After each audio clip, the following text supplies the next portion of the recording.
Now it's time for Lefties Losing It, and we have so much content. The Lefties have been extra crazy over the Christmas break, so get ready for a barrage of woke lunacy. Let's start in Canada, where the Neo-Marxist himbo himself, Justin Trudeau, has finally realised how loathed he is and is stepping down. I wonder if over the last few months there were any clues to his unpopularity. Take it away, rock legend Mick Jagger. I mean, we love your Mr. Trudeau. I mean, his family's always been such big fans of our band.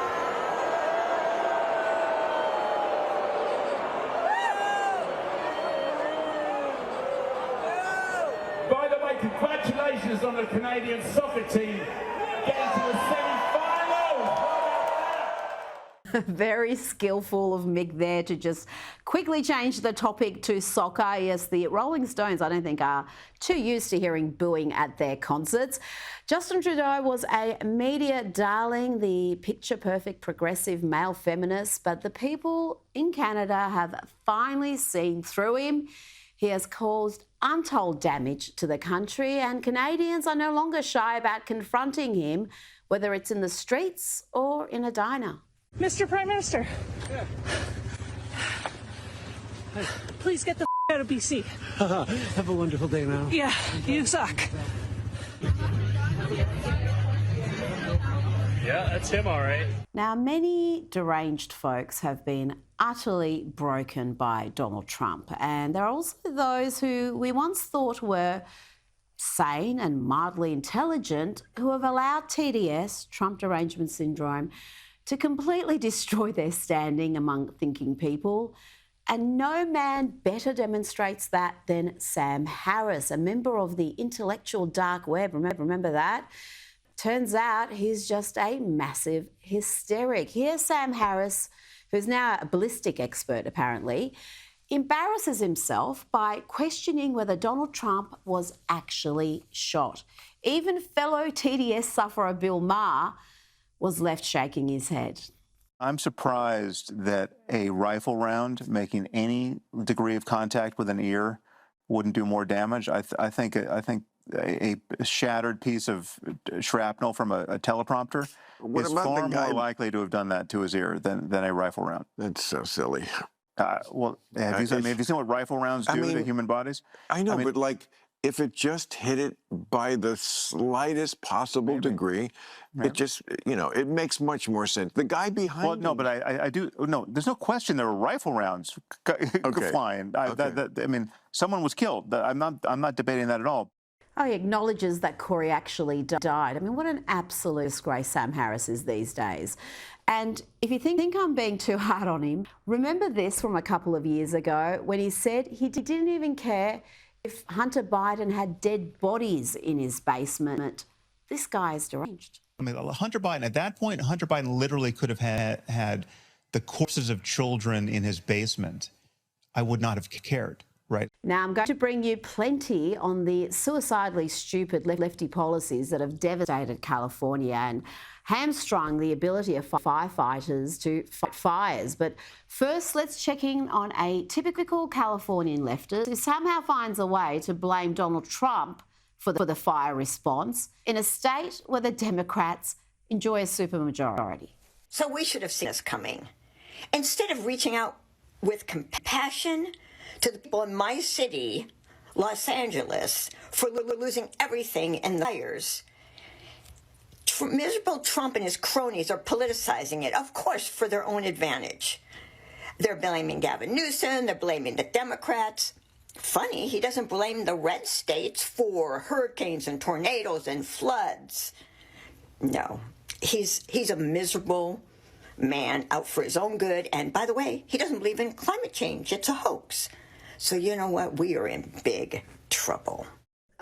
Where do you start? Well, the difference between hurricanes and tornadoes and fires is you can't cause a hurricane or tornado or fight a hurricane or tornado. You can only do a stellar rescue and recovery job, which Ron DeSantis and others like him managed to do. But you can do plenty to prevent the severity of fires, like managing the fuel loads, forest management, water management, having a well-resourced fire department. plenty, and we'll speak about that a little bit later. But first, let's check in on just how violently deranged the left have become, where they literally defend and indeed celebrate murder on the streets. So the CEO of the multi-billion-dollar United Healthcare Insurance Company was shot and killed this morning in New York City. And I will say that it is pretty tragic that the shooter was only able to get one of them. But it's a good start. I mean, it's a good foundation. Good. We can only move up from here. And before any of you come at me with, "Oh my God, I can't believe you'd say that," go yourself. Seriously, go yourselves. Now, I bring you worrying news about Rosie O'Donnell, whose TDS may be causing an outbreak of herpes. And look what I have on my lip. Everybody's been saying you have herpes all this time, and I never had a cold sore in my life. And now I have a sore. And it makes me think that perhaps this weird pimple that had a tiny little head was a cold sore too. So I don't know. I will let you know tomorrow if I do in fact have herpes, as some of the taunting from the MAGA people in the last couple of weeks. Hasn't it been fun, ladies and gentlemen, to be standing in direct opposition to everything he is and represents? And always have been. And always will be. She's right. The feud with President Donald Trump goes a long way back, years and years. You might remember this from 2016. You've called women you don't like fat pigs, dogs, slobs, and disgusting animals. Your Twitter account... Only Rosie O'Donnell. No, it wasn't.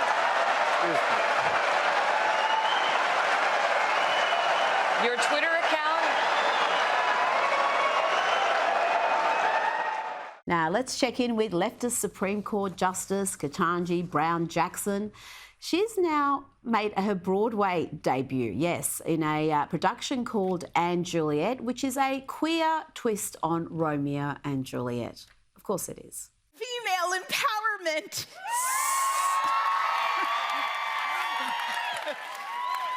Sick. I like it too. I think what I like about it is that I am having a very strongly negative reaction to it. Like I hate it. Which makes me think it must be brilliant. Oh, you'll remember that's the woman who didn't know what a woman was. She thought you had to have a biology degree to answer that question.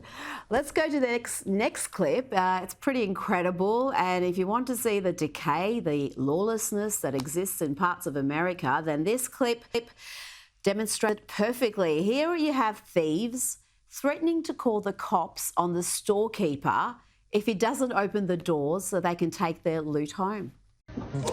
Stupid. I might as well just put that down. Who's opening his door? What? Open the door. Or, all right, put that down. Okay. You go ahead and put it over there. You have activated our door control. Don't touch me. You don't have the right to touch me. Don't knock on my kids. Put my kids away. Go call them. Call them. Call them. You Call can't them. touch me though. Call them then. Go ahead, call them. Whoa. Go ahead, put that down. Come on, y'all this way. The sense of entitlement is off the charts. Let's look at a new Netflix program. I think this is a movie that looks like it was made by the jokesters at Babylon Bee. This is a true story. This is not something they've made up, but I've got to say, as lefties often do, they will destroy the telling of this important story with their usual self-delighted idiocy. This is a movie called 6888, starring Oprah. Mr. President, this assignment is proving to be a logistical nightmare. Even tried the Women's Army Corps. You mean the White Women's Army Corps? Well, is there another? Unspeakable, unspeakable. They did not send us because they thought we could do it. We are here because they are sure we cannot. Now to this attention-seeking victim who is complaining about a wine tasting at a castle because he was misgendered again.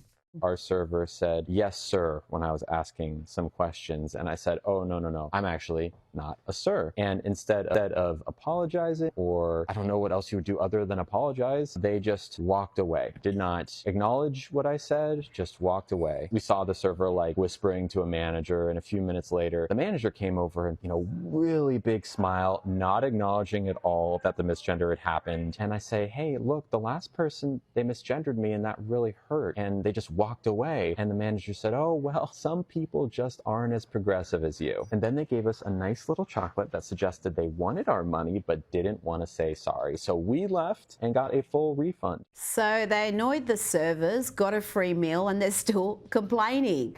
Let's go back to the devastating California fires and the DEI madness that has afflicted the estate, the far-left Democrat stronghold of California, where the LA Fire Department Assistant Chief Christine Larson has made statements like this. When we talk about woke lunacy, folks, this is what we mean.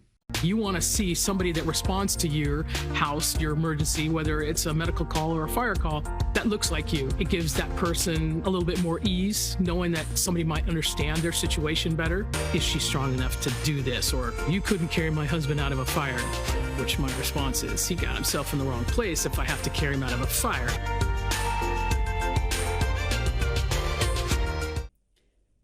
Where does one start? I don't care if 0.5% of firefighters are female. The last thing I think any sane person cares about if faced with a deadly fire is the diversity of those who are rescuing me. Can you believe she actually said there, it doesn't matter if she can't carry a man to safety because he shouldn't have got himself in the wrong place? That's the attitude we've got in the fire department.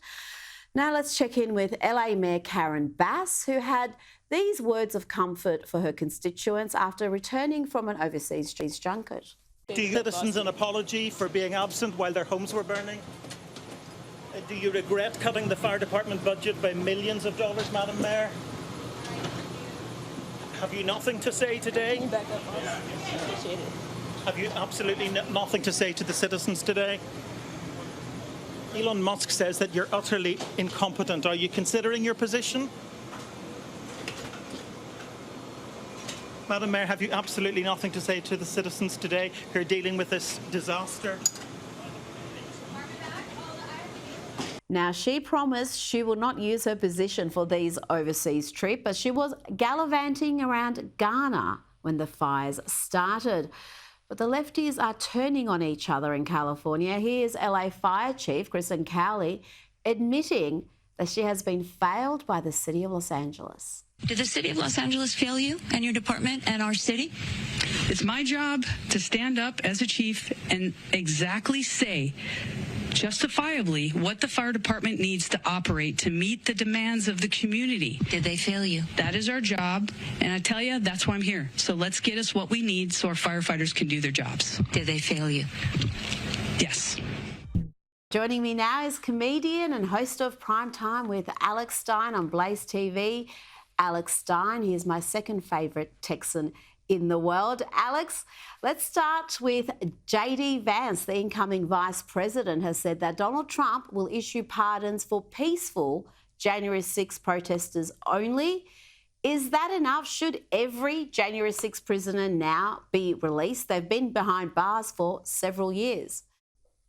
Rita, they should all be pardoned on day one. This is something that I'm very passionate about because there was a lot of bad actors at play that day, and there's people that were pushed in there that didn't even know what they were doing, and there was a lot of bad actors. And if Donald Trump does not pardon them, because what it comes down to is whether they acted bad or not, nobody that had a trial in Washington, D.C. had a fair trial. All of the trials were rigged against them. So because of that, because they weren't on a level playing field legally and nothing was fair when it came to the legal system, they all deserve a pardon, even if they did something that would be considered violent, because none of them got a fair shake. So Donald Trump has to do that, not just on day one, but it has to get done very fast. People will give them, the cabinet some time to get this done, but it has to be done, and it needs to be a high priority, probably the most important priority. This is a big issue for a lot of Donald Trump's supporters. This is something the media doesn't seem to understand. This is not a secondary issue. The lawfare that has taken place in that country, not just against President Trump, but also against his supporters, against conservatives. That was a big issue in the election campaign, and I think the supporters of Donald Trump expect to see actions now. He's talked a big game, and they now want to see him follow through with some of those promises. You're exactly right, and he has to. I mean, Kash Patel, a lot of people in the cabinet, they know that nobody got a fair shake, and they know that a lot of people's lives are ruined. And just, having the Department of Justice weaponized against American citizens, Trump knows that the Department of Justice was weaponized against him, so he should be more empathetic than anybody when it comes to January 6th. And all those people were there because, they didn't trust the election. And it's not Donald Trump's fault, but I think that he can make it better and rectify it, and he should use his power to do so. Now, there are reports that President Joe Biden, he is still president, is going to issue a preemptive pardon for some of Donald Trump's enemies.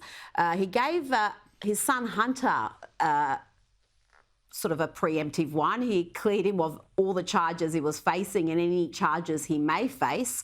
And the suggestions he might provide something similar to the vice chairwoman of the January 6th committee, Liz Cheney. What do you think about that?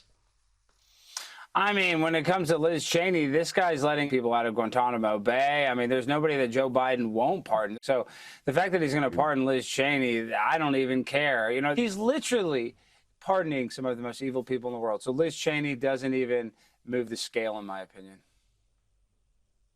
And the number of people he's using his pardon powers for is astonishing. We might look at that later in the week, but some would say he's abusing that privilege. Well, he's certainly abusing it in the people he's selecting to pardon. Special Counsel Jack Smith, I want to talk to you about him, Alex. He's the man who was at the forefront of the witch hunt against Donald Trump. He's now resigned from the Department of Justice after submitting his final report yesterday. Donald Trump has reacted to this resignation. He said that Smith was fired. He wrote on Truth Social, deranged Jack Smith was fired today by the DOJ. He is a disgrace to himself, his family and his country. After spending over $100 million on the witch hunt against Trump, he left town empty-handed. And let's have a listen to what incoming FBI Chief Kash Patel had to say about Smith a little while ago. The judge just unsealed documents in the Jack Smith case down in Florida, which says the prosecutors themselves have admitted to tampering with evidence, to moving the very boxes from one location outside of D.C. to South Florida before they ever even charged Donald Trump. How in the world can you not be prosecuting and charging these constitutional gangsters that are at DOJ? And they learn it from the same place, the top down, the same AGs, the same DAGs, the same FBI directors who are cheering them on. Judge Cannon should be implementing actual contempt proceedings against Jack Smith and the Department of Justice for lying to a federal judge and withholding evidence of exclusion and innocence from Donald Trump. Those contempt proceedings would be righteous, and I'd like to see those. Maybe we could put Jack Smith in prison. Wow, that's Kash Patel on the Benny Show. What do you think, Alex? Should Jack Smith end up behind bars? I mean, honestly, I don't disagree with anything that Kash said. I mean, these people have weaponized our Department of Justice, or what we call the Department of Injustice, against American citizens, and the top American citizen, Donald Trump, and he hasn't gotten a fair shake. And that's why you could say that, his first term and the presidency was constantly plagued by people like this attacking him and going after him, trying to impeach him. So people like this need to learn their lesson. I don't know if they will actually prosecute him, but people need to stop messing with Donald Trump and try to help him make this country great again. I mean, California is on fire. We're having terrorist attacks.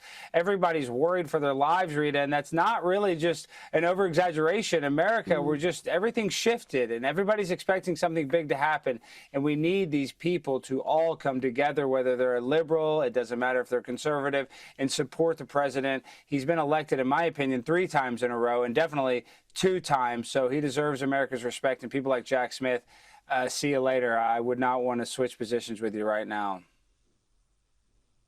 Yes, the rubbish is taking itself out, but I think you'd be naive to think the swamp, the bureaucracy, whatever you want to call them, are going to say the president has a mandate and we're going to implement his policies. I think they're going to do everything they can to frustrate his agenda, to undermine him, to white ant him.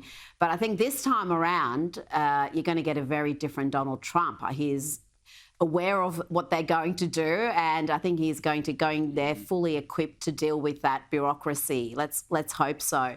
There is a little bit of conflict within the MAGA camp, though, and it's continuing. Steve Bannon has lashed out at Elon Musk, calling him evil. He's slammed Musk's support for the skilled worker visa program, which Silicon Valley loves. And he said that he's planning to limit Musk's ability to influence Donald Trump's agenda. He said, why do we have South Africans, the most racist people on earth, white South Africans, making any comments at all on what goes on in the United States? He told an Italian newspaper, and he said also Elon Musk should go back to South Africa. Wow. Is this causing many waves within the Trump camp, or are you always going to have some level of disagreement, even if it's a robust disagreement, when you've got such a big majority of people with different worldviews who are fundamentally a part of the Trump agenda, but they're not going to agree on every topic every time? No, I don't want to go as far as Steve Bannon and say that we need to deport Elon Musk, but a lot of conservatives have always been kind of a little bit wary of Elon because, he's into Neuralink, where he wants to hook a computer up to your brain. And, to us, that just seems kind of weird to normal human beings that they're going to have a computer hooked to their brain so they can park their Tesla. And listen, Elon Musk has done so great things when it comes to free speech on X. I love Elon Musk, but at the same time, he is a immigrant in our country, and he's calling the shots, some really important shots. So I think that just makes people always skeptical of, the people that are in power. But honestly, when it comes to Elon Musk, as long as he keeps Twitter where I can survive on there, I'm going to respect Elon. He wants to go to Mars so dang bad. I think we need to worry about America first. You know what I mean? I think we should put America before Mars. But other than that, Elon's a good guy, and I support him.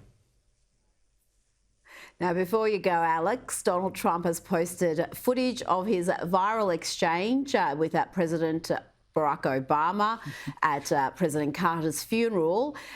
I've got to say, this is hilarious stuff, and I like to believe it's pretty close to the actual discussion they had.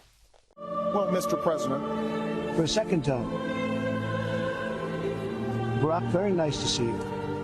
congratulations. How you doing? I'm a lot better, Dan. Yeah, I bet knew you'd win. Oh, really? Well, come on. Anyone could beat her. Kidding me? I was just as appalled. You know what happened? He just didn't want to leave. I know. It's what happened. I did what I could to help her. She was horrendous. I know. You know what I realized? Hillary still hates me. So much. I know. She'll never forget me. I wonder if one day we will have lip readers tell us precisely what was said there. But what do you think of the fact that after everything Barack Obama threw at Donald Trump, calling him a fascist, modern-day Hitler, spreading all sorts of lies about him, even the most debunked lies about the Very Fine People hoax, he sat down and had a chat with him, was very, very friendly and polite. Is that a surprise, or is everything forgiven in the world of politics? Well, I don't think anything's forgiven. There's no love lost between Barack Obama and Donald Trump, but Barack is probably happy that he had an excuse to not bring Michelle so he could just have a boys' trip with Donald. And you saw him palling around with George Bush. So, Barack Obama realizes that they are in a special fraternity of men that very few people are. There's only been 47 presidents. There's been more presidents than that. Yes. Less than that, but I'm saying there's actually presidents before the first president. There's a lot of conspiracies behind how many presidents we've ever had, and I'm saying that on Sky News, but you got to look into that. But Rita, I'm just saying they're in a very special fraternity, so they're all kind of friends, at the end of the day, right? Yeah, and I always got the feeling that Barack never really rated Kamala Harris. He may have campaigned for her, but I mean, his campaigning wasn't very helpful.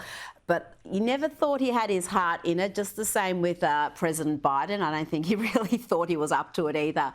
Alex Stein, thank you so much for your time this evening. Thank you, Rita. Always a pleasure. And I've missed you. So happy holidays. Happy New Year. Let's go Sky News. Thank you, Rita. Joining me now is celebrity and royal commentator Kinsey Schofield. Kinsey, let's hear from Joe Rogan and Mel Gibson. And Mel Gibson had some very interesting things to say about California Governor Gavin Newsom's failure to prepare the state for these catastrophic wildfires that are ravaging LA still. In 2019, I think Newsom said, I'm going to take care of the forests and maintain the forests and do all that kind of stuff. He didn't do anything. Didn't do anything. And then on top of that, they cut the water off. Yeah, that's right. Yeah, it's all funny. And then I think all our tax dollars probably went for Gavin's hair gel. I don't know, but it's like, it's like the place is just on fire. Well, the whole state is just so poorly managed. Kinsey, everyone knows he's conservative. There's not too many conservatives in Hollywood. He has to finance his own films these days, but it seems to be working for him. Is his opinion on this issue widely held in Hollywood, in California, or are they blaming Donald Trump and climate change for these fires and the response? Yeah, I do think he's given a lot more credibility because his son is a firefighter out there. His son is fighting these fires. So he does have some inside information and some intel. But, I do believe that the majority of people believe that this is on the government. According to Fox News, Gavin Newsom cut funding for wildlife and forest resilience by more than $1 million just months before these wildfires. Mayor Karen Bass initially tried to cut from the LA Fire Department's budget $23 million in 2024, but settled for $17.6 million in cuts. And she ordered an additional $49 million in cuts to the fire department's budget a week before the fires started. Kinsey, Oscar nominee actor James Woods, he's a resident of the Pacific Palisades, and he posted this on X. He said, "The work ahead to rebuild our beautiful Pacific Palisades and all areas destroyed by Gavin Newsom's hellacious fires will be monumental. We can't waste time and energy easing this creep out of office. If this piece of SHIT had 1 ounce of decency, he would resign." They're pretty strong words there. How much pressure is there on Gavin Newsom? Because it seems to be he has failed on just about every level when it comes to preparing the state for this sort of a fire, which he would have known was coming. This is California after all. They have wildfires. And he keeps passing the buck. I mean, I have seen some journalists really press him and say, you've got to give us a better answer than that. But what he continues to do is pass the buck and say, oh, well, that's LA's problem. We're going to have to talk to LA about that. At the end of the day, like I said, he cuts significant amounts of resources when he cut that $100 million. He does have to look in the mirror and figure out where he is to blame, because this does not all fall on Karen Bass. Now, Harry and Meghan Markle have been meeting with victims of the LA fires along with first responders at the Pasadena Convention Center. This is an evacuation site for victims of the Eaton fire. In light of the devastation, Meghan has also delayed the launch of her new Netflix series to focus on the needs of those impacted by the wildfires in my home state of California, she said. Kinsey, we've seen footage of Harry and Meghan meeting with victims, hugging them. Is that something that has brought some comfort to those who are facing this deadly catastrophe? I think I stand with Family Ties star Justine Bateman when she called this a photo op. She said Meghan and Harry are no better than ambulance chasers. What a repulsive photo op they achieved. They don't live here. They are tourists, disaster tourists. There are plenty of things they could do in Montecito, but they jumped in the car and drove over, almost 200 miles to be in the middle of ground zero. These are two people that are paranoid about security. Why why bring that drama and chaos to a place already hurting and a place that doesn't need any additional drama and chaos? As many people said on X, haven't these people suffered enough? The last thing they need is Harry and Meghan descending upon them with camera crews, getting images that they know are going to go around the world. And they know if they're going to be there, they're going to get plenty of footage that we played for you tonight.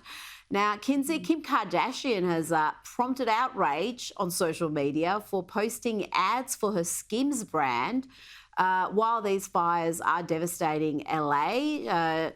What do you think about this? A lot of people are saying she should be doing what other celebrities are doing, which is showing solidarity and just sort of pulling back from the marketing and promotion whilst this is happening.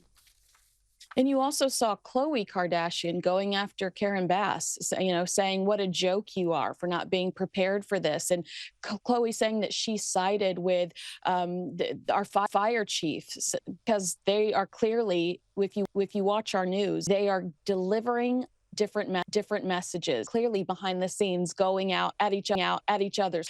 My favorite headline is Kim Kardashian was busy clothing brand while Los Angeles burned to the ground, not her legacy. I have heard that did to some of the firefighters when it comes to firefight meals and things. So she has tried to step up since the headlines.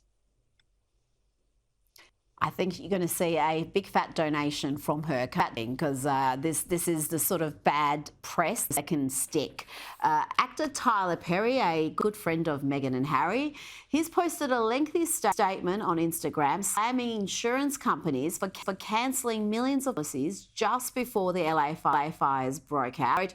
Does anyone else find it appalling? Insurance companies to take billions of dollars out of years and then all of a sudden be allowed to cancel millions of policies for the very people they became rich on. Tell me more about this, Kinsey, because it seems incredible that an insurance company could cancel a policy. I mean, that's the deal. You pay them these you may never make a claim over 30 years, but it's there for a disaster. Yes. According to these companies, they were afraid to afford the payouts, and that's why ultimately sold hundreds of these insurance policies months ago. There is that stayed despite the evacuation. Her parents years old. They'd been in the home for years, and she just stayed there with her fire hose house down. Thankfully, the last time I checked, it had been. But that's all her parents had. They were 90, afraid they were going to lose their house, and she did that, lost their insurance. They had no other option. She risked her life. So this is not a celebrity thing. This is impacting a lot of all age groups and different classes, and it's devastating. Absolutely, and are less equipped to recover from your celebrities whose properties are worth millions. Have several of them. It's incredible. I mean, the fact that they can cancel these policies, it's not just financially devastating. It can lead to loss of life. You said people will stay back at their properties when they need to try to save them. And this is just putting themselves in greater danger. Kinsey Schofield, thank you so much for your time this evening.